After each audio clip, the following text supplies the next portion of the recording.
ओम श्री त्रिपुरसुंदर्यै नमः. सौंदर्यलहरी श्लोक 53-54. विभक्तत्रैवर्ण्यं व्यतिकरितलीलाञ्जनतया विभाति त्वन्नेत्रत्रितयमिदमीशानदयिते.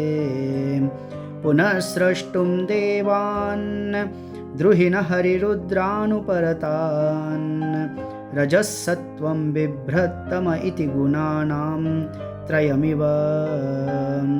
पवित्रीकर्तुं नः पशुपतिपराधीनहृदये दयामित्रैर्नेत्रैररुणधवल श्यामरुचिभिः.